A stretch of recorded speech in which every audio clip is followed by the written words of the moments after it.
Hello world, and all who inhabit it. My name is Blue, and this is... what the fuck? I'm not exactly sure what's in the air today, but I'm feeling really emotional. I'm not crying because of the programme. It's just been like a really emotional day. As I was saying, you're watching the last week of The Artist's Way by Julia Cameron. Programme designed to help artists rediscover their passions. I'm sorry if that was your first time watching me. If you've not seen me before, hello. I would really appreciate if you go back and watch the other videos just so then you're all up to date. I'm not gonna hang about in the intro. Let's just go on to the pages. Okay, so week 12 of The Artist's Way, the final week, is titled Recovering a Sense of Faith. This chapter is all about trust, trusting our creativity, trusting our instincts, and trusting the universe enough to keep showing up. Cameron reminds us that this final week is about setting our creative aims and looking directly at any last-minute self-sabotage that tries to creep in. This is where we commit fully to using the tools. So, the first section is trusting. Cameron argues that creativity requires faith, and that can be a very scary thing. Our instinct is often to resist, because fully trusting our inner artist means sacrificing control. She explains how we throw roadblocks to maintain the illusion of control. Confusion, anxiety, procrastination, these are forms of resistance. But each of us has an inner dream, an inner path, and that unfolds when we stop blocking it. Cameron says that we've been conditioned to believe that creativity is unreliable, but in reality, the universe supports affirmative action. When we follow our creative urges honestly, the universe has to respond. It's about following your bliss and allowing the doors to open. When we stop being ignorant, and we fully open ourselves up to it. Once we drop the resistance, creativity flows through us with abundance. Next, we enter the section called Mystery.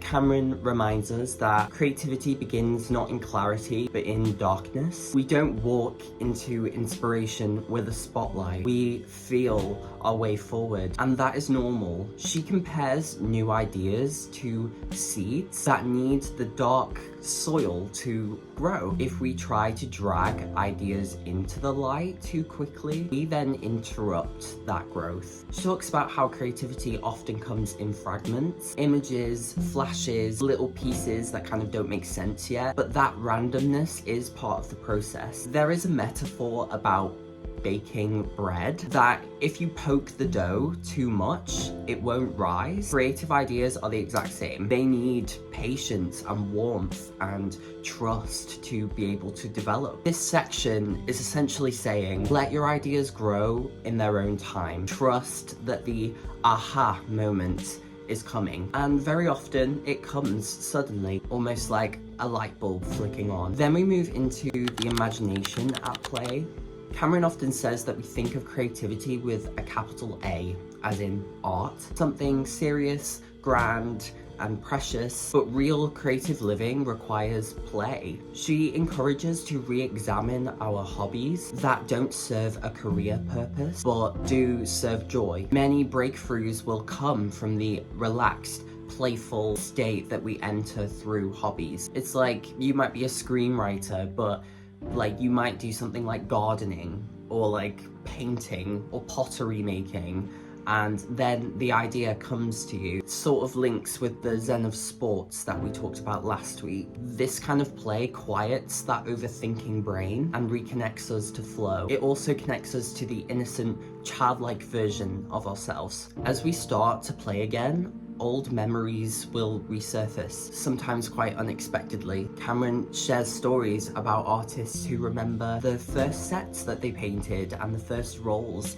that they performed. Childhood creative impulses resurface, and those early impulses are not random. They are clues to who we are, and when we allow ourselves to create without judgment, we start to rediscover those buried parts of ourselves. We are intended to create. Creativity already lives within us all. This brings us on to the final section, and I think it's a very powerful concept, and it's called escape velocity. Cameron uses her friend Michelle's theory. It describes the moment that just before a breakthrough, when all sorts of emotions and chaos, doubts or distractions will, start to rise up, and that in turn pulls us back. And it can show up as sudden crisis and fear, a desire to quit, or, a lack of self-confidence. And she calls this the test. The test appears right as you start to take the next step in your journey, and you pass the test by holding steady, by not letting the turbulence pull you off course. And funnily enough, my emotions are just so high today, and I think it's kind of a lead on from last week. I do feel like the universe is testing me at the moment. It's just come at a really shitty time, because it's the very last week that I'm doing this program, but that might be a sign that this is what I need to now step into my new life. She then encourages us to build a secure group of friends and limit the ones who consistently bring you down. The chapter closes by affirming these set of goals to maintain our boundaries and trust what is ahead of us, even when we don't know what's coming. Hi everyone. Firstly, I just want to talk about yesterday. I haven't edited the footage yet from yesterday, so I don't even know if I'm going to keep it in the video. But I got really emotional yesterday. So much so that I didn't even think I would get through the reading pages. And I just want to make it clear, it wasn't about the program. I don't want you thinking that I was getting really emotional because it's the last week of the program. If anything, that's a thing to celebrate. But I don't know what the fuck happened, but I just got up yesterday. My eyes were welling up. I had this huge lump in my throat, and I have this thing where these parts of my head start to resonate and it creates the sound of a thunderstorm. It happened all day. From the second that I woke up to the second I went to bed, I was just battling with all of these feelings. I track the astrological events that occur over the calendar year, and a week today we went into Mercury retrograde, and I do believe that the retrograde has a part to play in why I am feeling this way. For those who don't know what a Mercury retrograde is, I'm going to try and explain this in the most simplest way possible. So Mercury is the planet of communication and technology, right? Our communication and technology on Earth is projected from Mercury. And when that planet's in retrograde, everything kind of switches on its head and it starts to move backwards. But it's not actually moving backwards. It's pretty much like an illusion. It's because Earth and Mercury both have different speeds in orbiting the sun. For us, it's 365 days. Right? As we know, that is the year. It takes us a whole year to get all the way around the sun. For Mercury, that's only 88 days. So Mercury actually orbits the sun faster than us. And so when Earth passes Mercury, it gives the illusion that Mercury is moving backwards. And that process happens over a 3-week period. And because of that, there is a shift in the viewpoint. And that is what causes the planet to go retrograde. And this is a very normal thing. It happens 3 to 4 times in the year, and the energy affects everyone. Because Mercury is a planet of communication and technology, usually around this time you will start to see issues in those areas. So for example, you might not be able to get internet connection, or your car won't start, or there's conflicts in miscommunication. A lot of couples tend to split up in this time. It's also recommended that you don't sign any sort of contract in Mercury retrograde because there can be miscommunication involved there. There's a lot of things that Mercury can do in retrograde that can affect our day-to-day life. I do believe that Mercury retrograde was a contributing factor to the emotions that I was feeling yesterday. But the thing to remember is that Mercury being retrograde isn't necessarily a bad thing. It's sort of highlighting the issues that kind of need attention, essentially. And the thing with me is, if something upsets me, if something hurts me, or I feel abandoned, or anything of the sort, I will do everything in my power to suppress those feelings because I don't want to feel that way. And in my head, if I lock all that away and I don't look at it, then it can't affect me. But I have learnt through my life that it will always come back. If you don't heal from something, it will always find a way back to you. And it will keep repeating that cycle until you learn the lesson. And I think because of the events that happened last week, I just tried my hardest to not let it affect me, but that is very temporary. I felt like yesterday was kind of my body saying, Blue, babes, you're feeling a certain way. Go through the emotions. If you're upset, be upset. If you're angry, be angry. It's important to acknowledge why we feel this way and what we can do to move forward. That, I think, was the explanation for yesterday. Today, I'm feeling much better. And because of that, I'm kind of able to look at it from an outside perspective and kind of figure out what to do about it, really. It's a shame that it's happening now. Week 12 is the very last step in this journey, and it's only now that I'm feeling these really heightened emotions. And I could sit here and go, well, the universe is punishing me. Why would the universe put this curveball now in my journey? Right at the very end, right as I'm just about to cross the finish line, they put this here now. Clearly there's something I've got to learn from this. And it makes me think of yesterday, Michelle's theory about the test. I do believe that this might be a test. I think this is happening now because the universe is like, right, you've done 12 weeks of self-care. Let's see if you've done the work. You're at the end of this process and this is happening now. You can go through this and go all the way back to square one,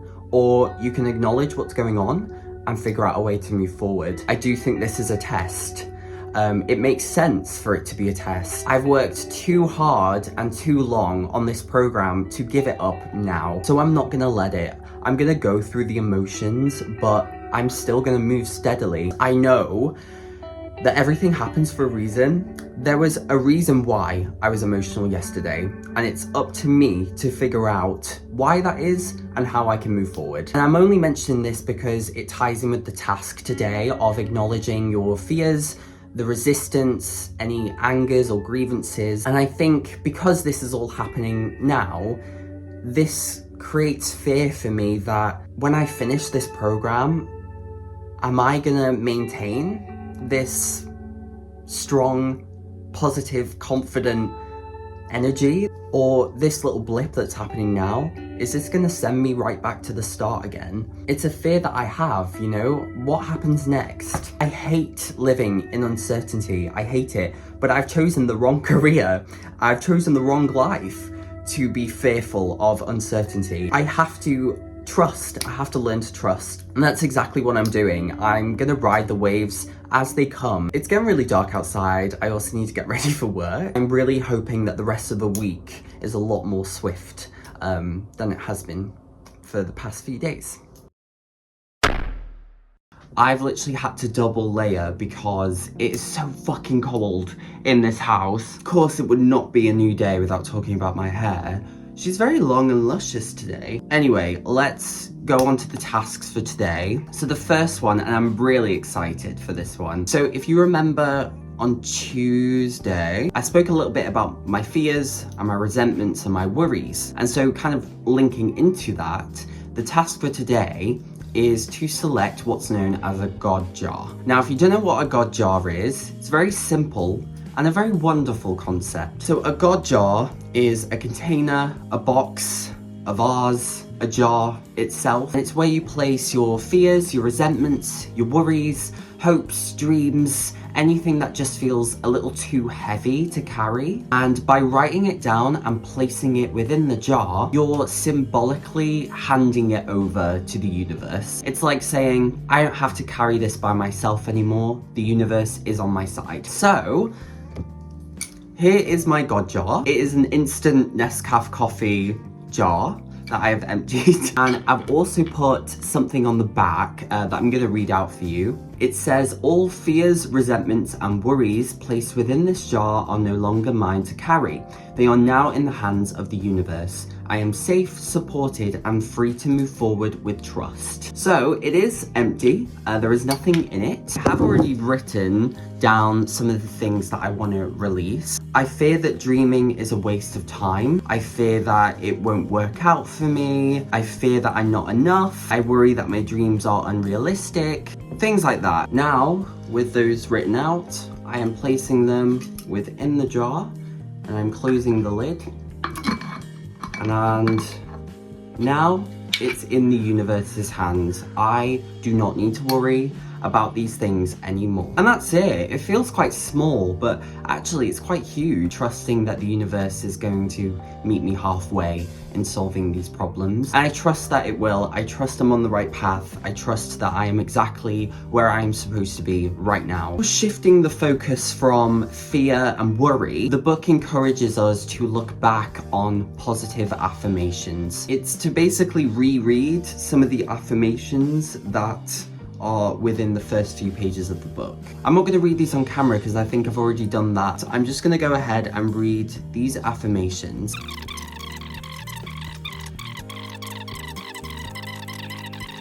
Okay, well, with that being done, now I have to write my own affirmations, but specifically for where we're at now and as I approach the end of the course. I have my affirmations that I've written for now, and they are: my creativity continues to grow with me, even as I enter a new chapter.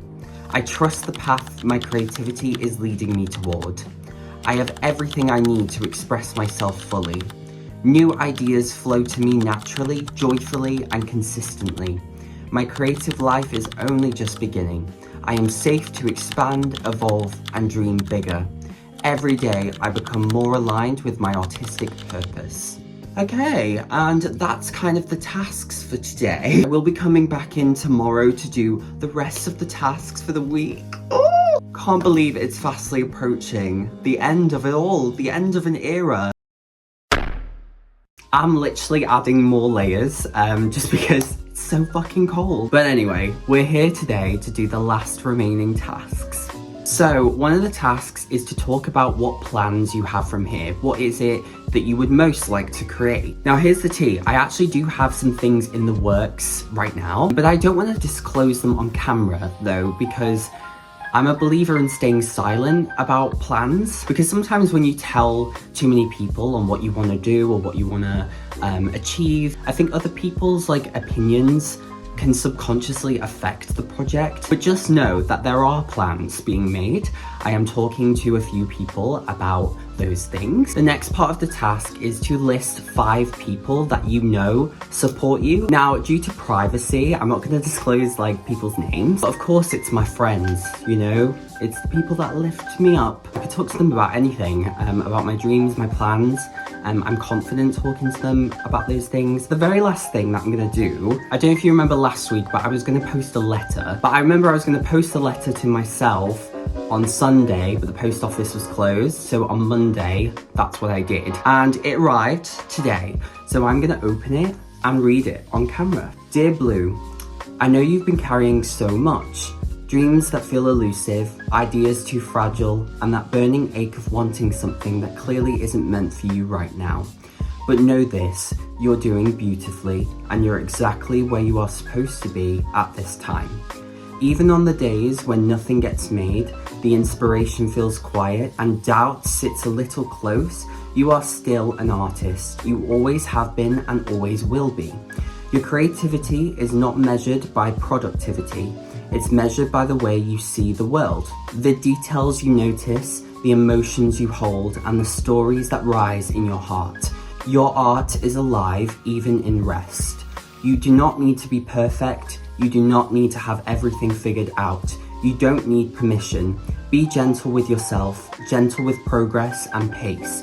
Let yourself fail beautifully. Surprise yourself. Your voice isn't supposed to sound like everyone else's, and that difference is your power, not a flaw. Every time you show up, even just a little, you are nurturing something sacred.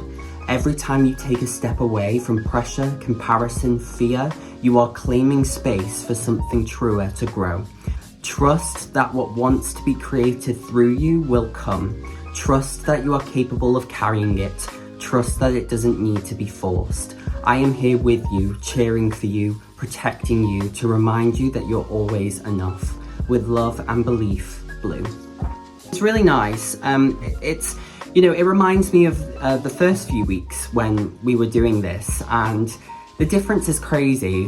I wrote this last week, which as we know, was not the most pleasant of times. But to hear that now, it's so healing. It's connecting your past self with your higher self in a way, and I respect that so much. Okay, so the final task of the artist's way is to reread it for yourself or to give it to someone who needs it. I feel like I'm gonna hang on to this for a little bit, just in case I need reminding on certain things. It's a very scary chapter, you know, to leave this behind and to step into the real world again. And I think having this by my side is just a reminder of how far I've come and a reminder to not give it all up. It's signed off, good luck and God bless you.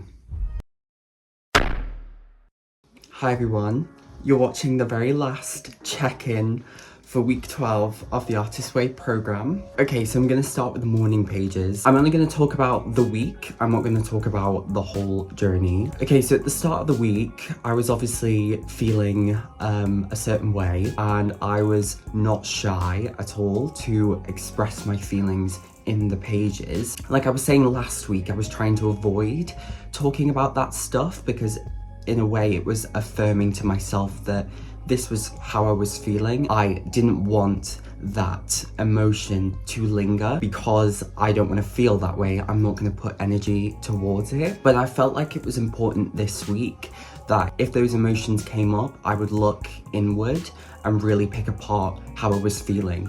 And that's what the pages are for, you know? That's what you're supposed to do.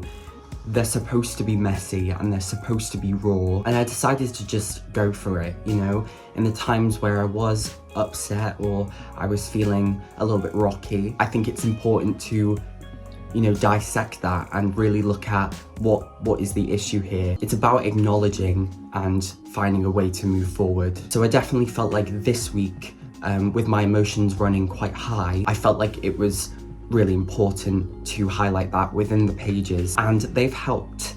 They really have. You know, today I did my morning pages for the very last time for the program. It felt so easy, it felt so inviting. It's become an integral part of my routine. I never have those really negative feelings about the pages anymore. There wasn't anything too different about how I was writing the pages, or there wasn't anything that happened where I thought, I need to look into that. The pages felt very natural this week because I was able to just let it all flow. So for my artist date, I'm doing it tonight. I'm gonna watch the new Wicked film. Of course, the first one came out last November, and now I'm watching the second one today. And I'm super excited. It kind of links in with the synchronicity that I have for this week as well. Money has been a little tight, as we know, and I expressed my feelings about this to Jacob, who's my housemate, and I was saying, you know, I really want to go see the Wicked film, but I don't know if I can. Like, I want to go out with my friends, but I don't think I can because of the financial aspect. And he actually said to me, Blue, like, I have a voucher for free cinema tickets. So we're gonna go to the cinema tonight and I didn't have to pay a penny. Okay, so to talk about the week generally, I don't want to reiterate the same points that I've said over the week. I think you can kind of grasp how I was feeling at the start of the week and how that kind of transitioned to now. I think the things that happened this week were supposed to happen, and I think they were because that's what this week is all about in the program. It's all about recovering a sense of faith. It's about having faith and having hope that everything is going to work out. And although at the start of the week, I did not feel like everything was going to work out, doing the tasks, doing the reading, doing what was asked of me this week, I do honestly believe that I have the faith and the hope now that good things are coming for me. And I'm so excited for the next chapter of my life. I just want to take a minute to appreciate the past 12 weeks and be grateful for everything that I've learned about myself and my creativity, my habits and my fears. You know, it's been very eye-opening. What I want to do is next week, I want to possibly do a video as like a review of the program, because I have a lot of thoughts and a lot of feelings about this program that I haven't quite disclosed on the series, so keep your eyes peeled for that. Okay, so to finish off, there is something that I need to do. As a recovering creative, you now have put many hours into your recovery over these 3 months, changing rapidly as you grew. For your recovery to continue, you require a commitment to further creative plans. The contract on the following page will help you accomplish them. Yes, so if you remember the contract we did in week 1, we now have to do another contract for the end of the process. My name is Bleu. I'm a recovering creative person. To further my growth and my joy, I now commit myself to the following self-nurturing plans. Morning pages have been an important part of my self-nurturing and self-discovery. I, Bleu, hereby commit myself to continuing to work with them for the next 90 days. Artist dates have been integral to my growth in self-love and my deepening joy in living. I, Bleu, I'm willing to commit to another 90 days of weekly artist dates for self-care. In the course of following the artist's way and healing my artist within, I have discovered that I have a number of creative interests. While I hope to develop many of them, my specific commitment for the next 90 days is to allow myself to explore fully. There is a blank there to talk about specific things that you want to explore, but like I said, I'm going to keep a little hush-hush about that. My concrete commitment to a plan of action is a critical part of nurturing my artist. For the next 90 days, my planned self-nurturing creative action plan is... hush-hush. I have chosen my friends as my creative colleagues and my friends as my creative backup. I'm committed to a weekly check-in with them. I have made the above commitments and will begin my commitment on tomorrow, which is the 24th of November 2025. Signed, Bleu, and today's date is the 23rd of November 2025. And that, people, is the artist's way all done. What an amazing journey it has been. I'm so grateful to have experienced this chapter so fully. I'm really excited to see what's to come. So, for the last time, hope you enjoyed your week just as much as I enjoyed my week. All the best, and I'm sure I'll see you very soon.